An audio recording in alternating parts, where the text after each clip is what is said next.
Dia 31 de março, próximo, vai completar 150 anos da morte de Allan Kardec, da desencarnação, usando a linguagem espírita de Allan Kardec. E eu quero te fazer um convite, uma proposta. Imagine que Kardec, em espírito, chegasse diante de você e dissesse assim: eu preciso da sua ajuda. Eu preciso que você me ajude a fazer uma edição atualizada do Livro dos Espíritos. E aí ele fosse, então, passar com você, questão por questão, para analisar a questão, ver se ela está boa, se precisa ser melhorada, se tem novas discussões para serem feitas. Eu queria que você tivesse esse espírito para a gente estudar agora o capítulo do Livro dos Espíritos sobre a lei de reprodução. Então, nós vamos fazer uma análise cuidadosa desse capítulo, que é aqui no Livro dos Espíritos, o capítulo 4º da terceira parte, sobre as leis morais. E nós vamos ler isso aqui. Kardec trata de população do globo, de sucessão e aperfeiçoamento das raças, obstáculos à reprodução, casamento, celibato e, por último, poligamia. Então eu quero fazer com você uma análise cuidadosa desse capítulo sob esse olhar. Tá? De que modo o próprio Kardec analisaria hoje, 2019, em pleno século XXI, de que modo ele analisaria esse capítulo, tendo em vista essa possível quarta edição do Livro dos Espíritos, né? Nem sei se seria a quarta mesmo, é até bom ver isso depois com calma, mas essa nova edição do Livro dos Espíritos atualizada para 2019. Kardec começa inserindo, a gente sabe como é que foi composto o Livro dos Espíritos, vou voltar nisso, né? A primeira edição do Livro dos Espíritos tinha 501 perguntas, foram perguntas principalmente coletadas de pessoas amigas que já faziam sessões com os espíritos. Ele organizou tudo isso, fez comentários e publicou seu primeiro livro, né? Algumas perguntas, inclusive, formuladas por ele mesmo, no meio daquelas, e ele não identificou quais que eram e quais que não eram. A gente tem também ver isso com muita naturalidade. Da primeira para a segunda edição do Livro dos Espíritos, Kardec fez uma reestruturação geral no conteúdo. Tá? Algumas questões ele simplesmente eliminou, porque ele viu que a abordagem não estava condizendo com as informações que ele continuava colhendo dos espíritos. Ele já tinha do seu lado o espírito do rei Luís, que é o São Luís de França, né, que era um rei sábio, um católico que foi beatificado por ter sido um grande colaborador da Igreja Católica. Nem por isso não anula o fato de ele ter sido também o rei das cruzadas, que fez 2 expedições para o Oriente Médio, coordenando o movimento das cruzadas. Portanto, era um espírito sábio. E a gente tem que entender que esse sábio é nos limites mesmo da sabedoria humana, né? Na segunda edição, portanto, o rei Luís já contribui largamente, através da médium Hermès Dufour, de quem ele era uma espécie de mentor, já tinha escrito um livro através dela, inclusive, né? Então, nós temos que entender que essa segunda edição do Livro dos Espíritos, o próprio Kardec diz que é um livro novo, ela é muito ampliada, já são 1019 questões, outros espíritos autores que não estavam na primeira edição, ele retira muita coisa da primeira, acrescenta na segunda.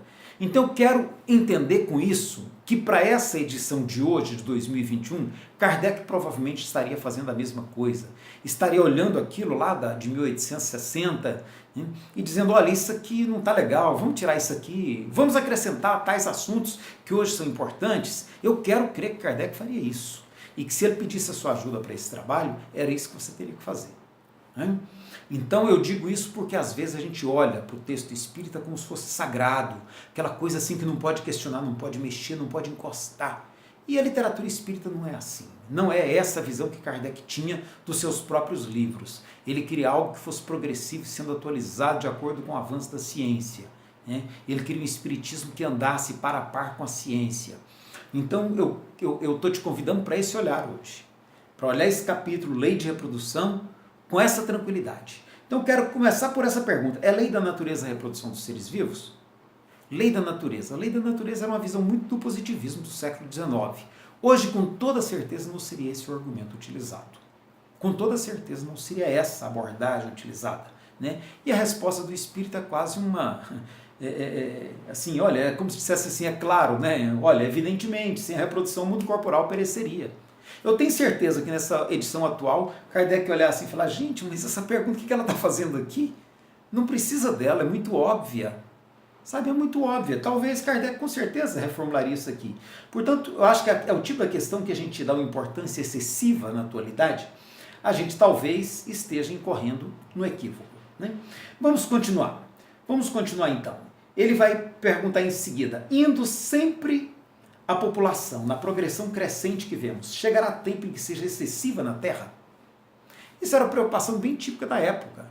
O mundo estava vivendo o grande avanço, né, civilizatório representado pela Revolução Industrial. Havia essa preocupação, se crescendo do jeito que estava, o mundo dobrando aí de quantidade de habitantes em menos de 100 anos, se isso não chegaria a uma situação de superpovoação, né? Superpovoamento.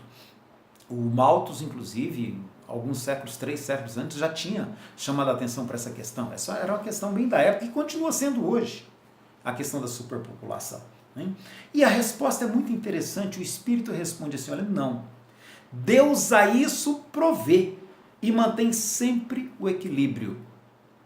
O Espírito responde de uma maneira sábia, Deus a isso provê, como se dissesse, olha, não preocupa, né? Não esquenta com isso não, isso tudo vai dar certo no final. O homem que apenas vê um canto do quadro da natureza não pode julgar da harmonia do conjunto.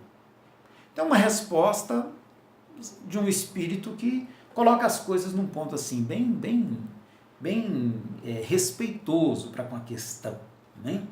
Aí vem a parte que eu considero delicada e que nós temos que fazer um olhar agora mais cuidadoso. É na parte de sucessão e aperfeiçoamento das raças. O próprio conceito de raça é algo que hoje a gente tem que rever, né?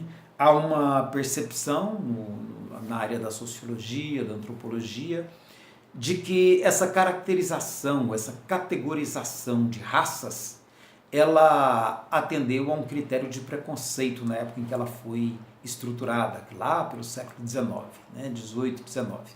Essa visão de raça humana, ela tinha como base o preconceito racial. Então imaginava-se que existia uma raça negra, uma raça branca, uma raça amarela, uma raça vermelha. E hoje um olhar mais antropológico, mais sociológico, reforçado por um olhar da genética, mostra que essa diferença racial não existe. Existe uma diferença de etnia, tão somente, e uma diferença que repercute nas questões de natureza cultural. Então é muito delicado esse olhar de aperfeiçoamento das raças. Nós temos que olhar isso hoje com um olhar de século XXI, e se Kardec estiver aí junto com você ainda pedindo para você analisar isso com calma, vamos fazer um parêntese, porque nós vamos ter que fazer uma profunda pesquisa no que está rolando hoje no mundo da ciência para a gente analisar isso aqui pelo olhar da ciência do século XXI. Kardec olhou as respostas dos espíritos e articulou o livro dos espíritos a partir das ciências do século XIX. Hoje o nosso dever é fazer esse mesmo olhar a partir da ciência do século XXI. Então nós vamos avançar aqui. Eu vou pegar direto a questão 689. Tá?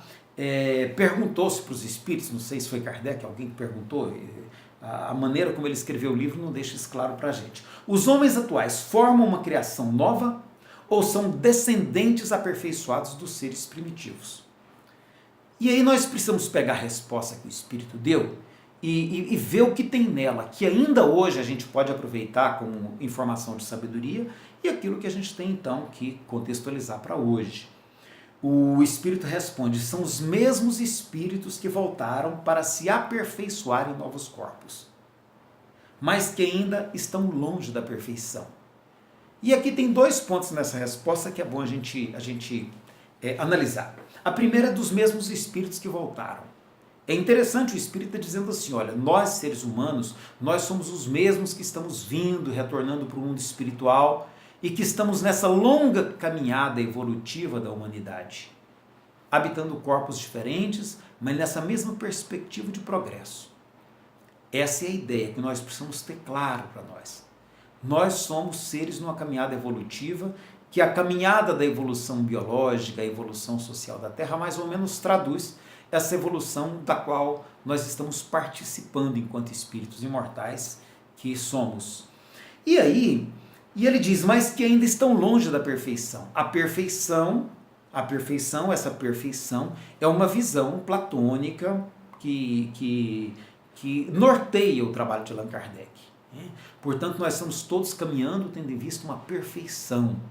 Uma perfeição que, num olhar do século XXI, a gente precisa também refletir sobre se essa perfeição não é uma utopia. O que é a perfeição no olhar, por exemplo, da teoria da complexidade? O que é a perfeição no olhar da atual cosmologia, que descobre que nós somos mais de 100 bilhões de galáxias nesse universo que a gente nem sabe como traduzir pela palavra infinito?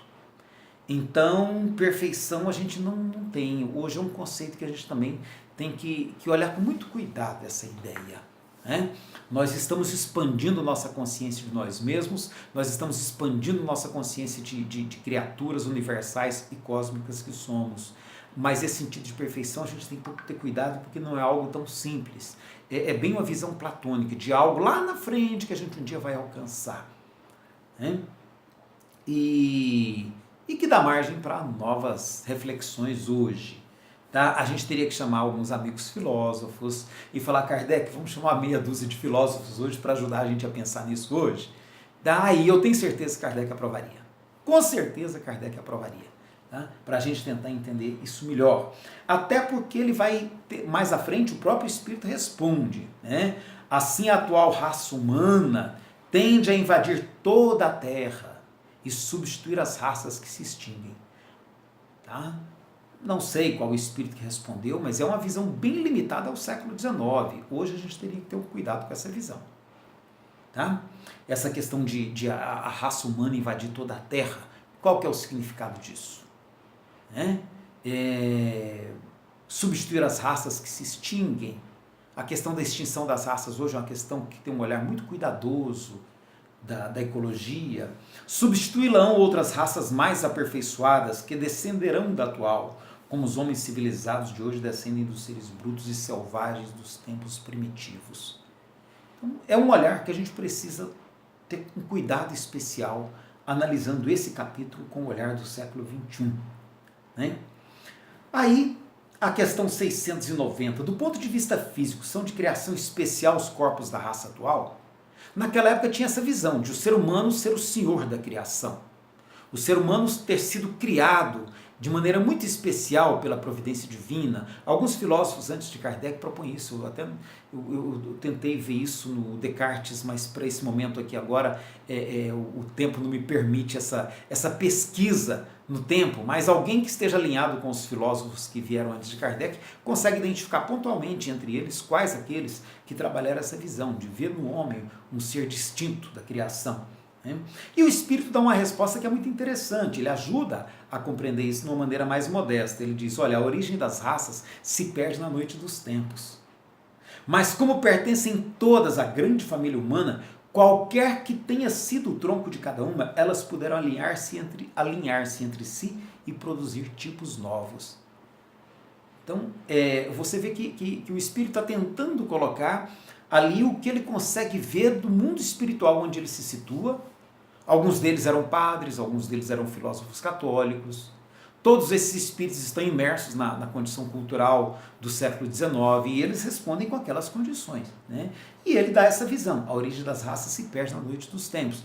Ou seja, tudo isso vem de um tempo que a gente nem sempre consegue alcançar racionalmente.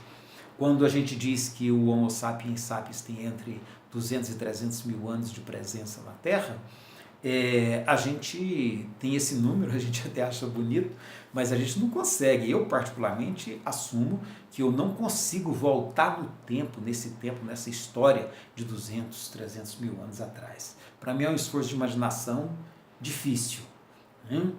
E aí ele vai então continuar aqui, eu vou passar um pouquinho para a gente explorar os outros assuntos, de forma que a gente consiga ver a continuidade. E aqui entra o outro assunto mais delicado ainda.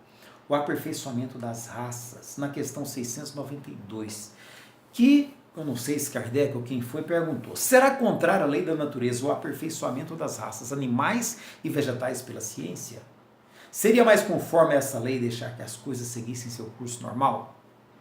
Bom, é outra questão que hoje nós não temos como discutir sem lançar um olhar para as questões relacionadas à genética, à ecologia. Não tem como. As próprias áreas da saúde.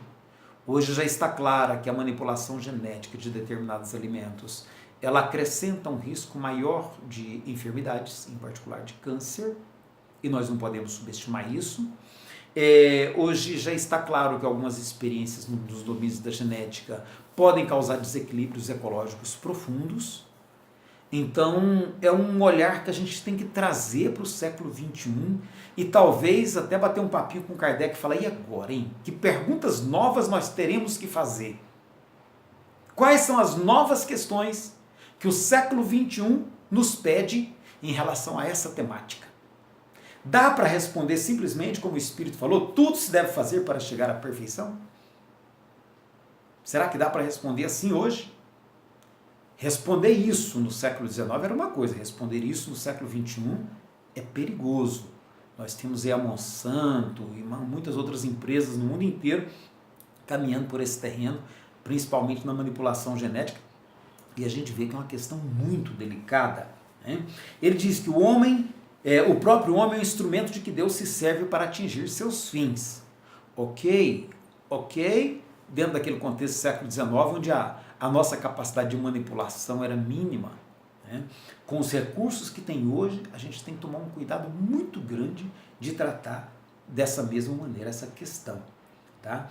E aí, eu acho que provavelmente essa que tem que ser Kardec, deve ter sido Kardec, porque ele apresenta uma nova questão, mas geralmente os esforços que o homem emprega para conseguir a melhoria das raças nascem de um sentimento pessoal, e não objetivo senão acréscimo dos seus gozos. Isso não lhe diminui o mérito?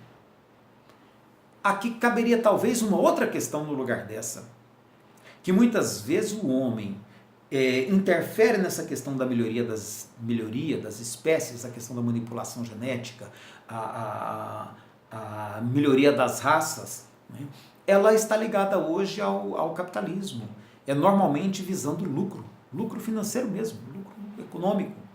Então é preciso tomar muito cuidado que até o móvel dessas manipulações de hoje, do século XXI, são diferentes e a gente precisa ter um olhar crítico sobre isso, um olhar mais cuidadoso sobre essa questão do aperfeiçoamento das raças, que se no século XIX poderia ser uma questão assim até interessante, bonita, hoje isso assume um contorno perigoso. Nós temos casos interessantes, há cientistas pesquisando a questão da manipulação genética, tendo em vista prevenir certas enfermidades. Então nós não podemos ser contra tudo, não é isso. É preciso que a gente coloque um olhar humanista nessa questão e tenha um olhar crítico sobre o aspecto do capitalismo. Nós não podemos dissociar essas questões e falar: não, tudo é lindo, tudo é maravilhoso, nós temos que fazer sim, porque nós temos que melhorar e etc. Nós temos que ir com muito cuidado. Não é tão simples assim, nós podemos causar grandes danos para o futuro. Vem o outro assunto, obstáculos à reprodução. É outro assunto também que, com toda certeza, eu digo que esse capítulo inteiro ele merece um olhar bastante cuidadoso. Porque esse capítulo dos obstáculos à reprodução, nós temos que ver que nós estávamos inseridos lá numa situação onde havia uma preocupação, até uma preocupação porque as mulheres na França estavam aprendendo a controlar seus fluxos, seus ciclos reprodutivos para evitar filhos, e a igreja via isso com preocupação, achava até que ponto as pessoas têm o direito de manipular o nascimento das crianças. E aí perguntam lá para os espíritos: são contrários à lei da natureza as leis e os costumes humanos que têm por fim ou por efeito criar obstáculos à reprodução? Costumes humanos aqui está muito bem colocado, né? Leis. E o espírito responde: tudo que embaraça a natureza em sua marcha é contrário à lei geral. Eu até abro um parênteses para contar um caso há uns anos atrás. Uma amiga minha, com base nessa questão, estava em dúvida se fazia ou não a cirurgia para que ela não engravidasse mais. E ela já tinha 6 filhos e estava indo para o 7º. Falei, olha, eu acho que você leu a pergunta e esqueceu de ler a próxima. Porque se você ler a próxima, tá? Você acha argumento para você. Essa questão de buscar argumento na Bíblia, argumento no livro dos Espíritos, isso é muito perigoso. Isso é muito perigoso, porque a gente seleciona o trecho que nos interessa. Né? A gente tem que fazer o estudo da ideia, mas também tem que contextualizar a ideia. Então, se o espírito, nessa questão, acha que tudo que embaraça a natureza é contrário à lei geral, alguém foi e questionou com relação a outras espécies, né? Talvez o próprio Kardec. Entretanto, há espécies de seres vivos, animais e plantas, cuja reprodução indefinida seria nociva. Né? E aí, não seria então o caso de controlar pelo menos essas? Eu quero pegar a resposta. Eu quero dizer que ainda aí entra de novo o cuidado da ecologia, da manipulação genética, mas a resposta que o espírito deu, eu confesso que eu usei isso aqui para mostrar para minha amiga que a questão não era tão simples como ela estava vendo. Porque o espírito respondeu assim, olha, Deus concedeu ao homem, sobre todos os seres vivos, um poder de que ele deve usar sem abusar. Pode, pois, regular a reprodução de acordo com as necessidades. Não deve opor-se-lhe sem necessidade. E aí eu mostrei isso aqui para ela, resultado, ela fez a cirurgia. De vez em quando ela encontra comigo e fala, ei Elias, você aprontou comigo, hein? Né? Eu não sei se ela gostou ou não da minha intervenção. Mas o fato é que a gente tem que ter muito cuidado, porque nós podemos achar argumentos que justificam tanto para um lado quanto para o outro, dependendo do que a gente quer dizer. É preciso se ater à ideia. E aqui nós temos que, o Espírito diz assim, olha, a ação inteligente do homem é um contrapeso que Deus dispôs para restabelecer o equilíbrio entre as forças da natureza. E é ainda isso que o distingue dos animais, porque ele obra com conhecimento de causa. A pergunta é, nós estamos sempre obrando com conhecimento de causa? Nós estamos conseguindo analisar toda a amplitude que o assunto encerra antes de tomar as nossas decisões nesse sentido? Com o poder que a tecnologia moderna nos confere, esse assunto precisa ser muito bem tratado e com certeza hoje Kardec faria um monte de novas indagações e os espíritos estariam nos ajudando a repensar essas questões. Né? E a questão 694, ela mostra para nós o quanto é grave essa questão de você não analisar o contexto. Ele pergunta então, o que se deve pensar dos usos, cujo efeito consiste em obstar a reprodução para satisfação da sensualidade? Aí eu faço uma perguntinha. Hoje, 2019, toda a preocupação de controlar a reprodução humana é visando a satisfação da sensualidade tão somente? Nós podemos colocar na satisfação da sensualidade o planejamento familiar?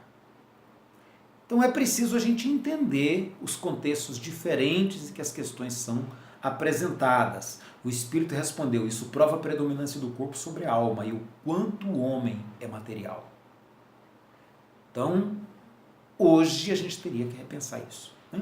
Com certeza esse é um tópico que Kardec reformularia sem dúvida no Livro dos Espíritos, e se ele estiver realmente aí perto de você, para que você o ajude a criar essa nova edição, não tenha medo de submeter essa questão a um novo olhar na atualidade. Né?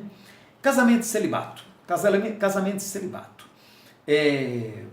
O Espírito apresenta o casamento como um progresso na marcha da humanidade e eu quero destacar essa resposta dele. Eu vou ser um pouquinho mais breve por questão do tempo, que a gente precisa respeitar. Mas assim, o Espírito apresenta então o casamento como um progresso na marcha da humanidade. Eu acho que se a gente pega a ideia que está por trás disso, é muito interessante. E é essa ideia que nós temos que, portanto, procurar compreender. O Espírito está dizendo que o casamento é um progresso na marcha da humanidade. O casamento ele está falando, portanto, não do contrato. Do contrato que você vai lá no cartório e assina. Ele está falando da instituição, casamento.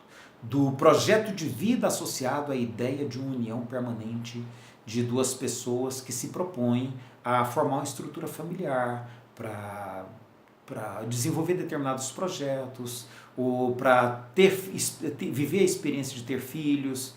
Então, essa união programada, essa união planejada, o Espírito apresenta como um progresso na arte da humanidade.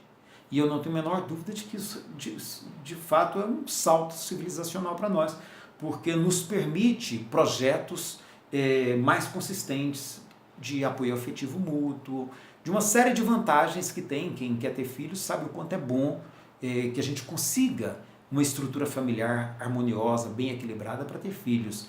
Quando é um lar muito desestruturado, com muito conflito, com muita desarmonia, onde às vezes falta a presença de um ou do outro, sem que exista uma estrutura suficiente para suprir essa ausência, há uma série de questões que a gente precisa estar atento. E é isso que o Espírito quer dizer, entendo eu, né? Esse progresso na marcha da humanidade. Eu vou pular a 696, porque essa também é outra que talvez, né, precisasse ser melhor analisada a resposta. Que efeito teria sobre a sociedade a abolição do casamento? Seria uma regressão à vida dos animais? É complicado, porque essa regressão à vida dos animais aqui, de novo a gente está voltando àquela visão que não leva em conta o que a antropologia nos mostra dessas sociedades que naquela época eram consideradas primitivas. Né? E a gente sabe que às vezes a estrutura educativa de algumas tribos indígenas são muito mais, a estrutura às vezes é muito mais sólida do que o nosso sistema escolar atual. Então a gente tem que ter cuidado nessa comparação de culturas, porque não é uma coisa muito interessante comparar culturas. E nessa época não se tinha essa visão, tá? A sociologia não tinha nascido, a antropologia estava nos seus comecinhos ainda, nem tinha se estruturado. Então essa visão ela é de hoje, do século XXI a gente tem que ter essa tranquilidade. E aqui eu gosto, 697. Está na lei da natureza, ou somente na lei humana, a indissolubilidade absoluta do casamento. Aqui Kardec foi de uma sagacidade extraordinária. A Igreja Católica sempre proibiu o divórcio, e até hoje, inclusive. Né? E naquela época o divórcio era um assunto que já começava a ser discutido na França. Kardec bota isso aqui para os espíritos responderem. Tá? E aí, esse negócio de indissolubilidade do casamento, faz sentido? E os espíritos respondem, olha, essa indissolubilidade é uma lei humana muito contrária à natureza. Eu fiquei fã desse espírito, não sei quem que é não, mas olha, ave, né? É uma lei humana muito contrária da natureza. Mas os homens podem modificar suas leis, o espírito responde. Só as da natureza que são imutáveis. Então, o espírito sacramenta uma posição oficial dos espíritos contrária à indissolubilidade do casamento. E, portanto, validando o direito de as pessoas se separarem quando encontram uma situação que diz para eles, olha, não vale a pena continuar juntos. Então o espírito valida o divórcio. Aí vão ter algumas questões sobre o celibato, que também a gente precisa ter um olhar cuidadoso, né? Porque existia aquele olhar que o celibato era sempre uma decisão egoísta, tinha a questão da igreja, tem muitos assuntos em discussão. Então nós temos que ter muito cuidado quando a gente discute essa questão do celibato hoje, porque há celibatos, e o espírito reconhece isso aqui, olha, né? Alguém pergunta para ele aqui, ó, da parte de certas pessoas, o celibato não será um sacrifício que fazem com o fim de se votarem de modo mais completo ao serviço da humanidade? Um Chico Xavier. Chico Xavier foi celibatário, a Madre Teresa, o Divaldo Pereira Franco. Nós temos várias pessoas que foram celibatários para se dedicar a algum trabalho que eles entenderam que era importante e que exigia deles esse sacrifício. Né? O apóstolo Paulo foi celibatário, né? E ele explica, né? Ele explica isso dizendo a dedicação dele ao ideal do Evangelho. Então é muito interessante que a gente tenha cuidado e compreenda o contexto que o Espírito coloca aqui, né? Para a gente não ficar preso, os que assim vivem por egoísmo, desagradam a Deus e enganam o mundo. Né? A gente tem que ter cuidado com essa resposta, porque celibato assim, por capricho simplesmente, a gente não encontra isso muito facilmente. Os monges de algumas seitas, de algumas religiões, para eles isso é sagrado. Então a gente tem que ter esse olhar hoje cuidadoso para a gente perceber então que há contextos culturais a serem observados. O capítulo ele vai se encerrar com o assunto da poligamia, que é outro assunto delicado. A poligamia num olhar mais antropológico, nós vamos descobrir que a poligamia ela acontece quando há um desequilíbrio, normalmente, né? Tem várias causas, tem causas culturais, tem causas demográficas, e a gente tem que ter um olhar não apenas do ponto de vista da moral religiosa para a questão da poligamia, né? Porque em algumas sociedades, por exemplo, em que devido a guerras e etc., a quantidade de homens decresce, essa sociedade tende a aceitar melhor a poligamia. Nós tivemos um caso, Pierre Clastres faz um estudo com tribos indígenas aqui no sul da América da América do Sul, né? Ali na região do Uruguai, do Paraguai, Rio Grande do Sul, tinham tribos que viviam ali, vivem ali ainda ali, e que ali era o contrário, ali era poliandria, as mulheres tinham vários maridos. E ele foi tentar entender por que isso. E ele descobriu que nessa tribo existia uma prática de sacrifício de moças, ainda nos seus primeiros anos de idade, em virtude de questões religiosas, e que, portanto, haviam poucas mulheres na tribo. Para que nenhum homem ficasse sozinho, né, ficasse sem companhia, desprovido de família, as mulheres, portanto, aceitavam ter mais de um marido. Então, nós temos que ter o cuidado, né, de quando ele diz na poligamia não há afeição real, há apenas sensualidade. Ele está falando da poligamia que nós vivemos aqui na nossa sociedade ocidental, que é pura aventura sexual, né? A poligamia, o hábito de se relacionar livremente com várias pessoas apenas buscando prazer. O Espírito está falando disso. E aí quando a gente analisa essa abordagem que ele faz, hoje, em pleno século XXI, a gente tem, portanto, que chamar a sociologia, a antropologia, para nos ajudar a estabelecer um olhar mais condizente com o que a ciência está descobrindo hoje a respeito dessas questões. E a gente não ficar preso, né, na resposta, sacralizando a resposta e estabelecendo um olhar de julgamento para culturas que são diferentes da nossa. No Oriente Médio mesmo, onde a cultura da poligamia, ela tem um elemento que é muito sagrado. O homem que assume mais de uma esposa, ele tem a obrigação moral de dar conta, de oferecer condições adequadas de vida para todas elas, no mesmo padrão de dignidade. Então, a poligamia ela tem determinados componentes demográficos, culturais, que precisam ser considerados antes de a gente dizer qualquer coisa no aspecto de uma simples censura. A poligamia que o Espírito trata é a poligamia motivada por sensualidade, por busca de prazer e que não leva em conta, na maioria das situações, o sentimento do outro. Então, são essas considerações que eu tinha a fazer sobre esse capítulo, que eu acho realmente um dos mais delicados do Livro dos Espíritos. Há outros capítulos pela frente que a gente também vai precisar ter esse mesmo olhar para que a gente não assuma uma atitude, vamos dizer assim, fundamentalista de defesa do texto do Livro dos Espíritos, independente de qualquer questão. Não. O que Kardec pedia e o que ele ainda pede de nós é esse olhar crítico com tranquilidade. Respeitoso, claro, respeitoso, mas crítico. Nós não vamos aqui, nem de longe, vamos pensar aqui em reescrever Platão, reescrever Aristóteles, porque alguma coisa da época deles hoje não faz mais sentido. Da mesma forma, não tem nada que pensar aqui em reescrever Kardec, não é isso não. Mas é assim, olha, a gente aprender a olhar a literatura kardeciana com o olhar do século XXI, com a mesma tranquilidade de quem lê um texto de 160, 150 anos atrás, né, lê um texto e faz esse olhar crítico sobre a sociedade da época e sobre o que está valendo hoje, mas ao mesmo tempo procurando ali o que tem de sabedoria que possa nos ajudar e falar, olha, isso aqui é um sinalizador para as nossas questões humanas.